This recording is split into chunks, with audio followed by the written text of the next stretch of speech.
ଦିନକର ଘଟଣା। ରାଜୁ ଶୋଇପଡ଼ିଥିଲେ ଏବଂ ସେ ସ୍ୱପ୍ନ ଦେଖିଲେ ଉଡ଼ିବାର। ସେ ଉଡ଼ି ଉଡ଼ି ଆକାଶରେ ଉଡ଼ୁଥିଲା ଏବଂ ବହୁତ ସୁନ୍ଦର ସୁନ୍ଦର ଦୃଶ୍ୟ ଗୁଡ଼ିକୁ ଦେଖୁଥିଲା ଏବଂ ସେ ବହୁତ ଆନନ୍ଦ ପାଉଥିଲା।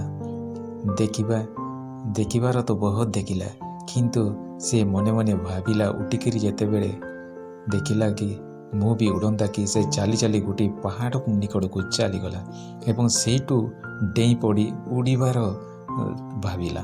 ସେତେବେଳକୁ ସେ ଯେତେବେଳେ ସେ ଉଡ଼ିବାକୁ ଚେଷ୍ଟା କଲା, ସେ ତଳେ ପଡ଼ିଯାଇକିରି ସେ ତାର ଗୋଡ଼ ସବୁ ଭାଙ୍ଗି ଯାଇଥିଲା ଏବଂ ଭାଙ୍ଗିକିରି ଚାଲି ଚାଲି ବଡ଼ କଷ୍ଟରେ ଘରକୁ ଫେରି ଆସିଲେ ଏବଂ ସେ ଭାବିଲେ ସ୍ୱପ୍ନ ସତ ନୁହେଁ କେବେ। ଏଥିପାଇଁ ପିଲାମାନେ ସ୍ୱପ୍ନକୁ ଭାବିକିରି କେବେ ଚେଷ୍ଟା କର ନାହିଁ। ଆମକୁ ଏ ଶିକ୍ଷା ମିଳେ।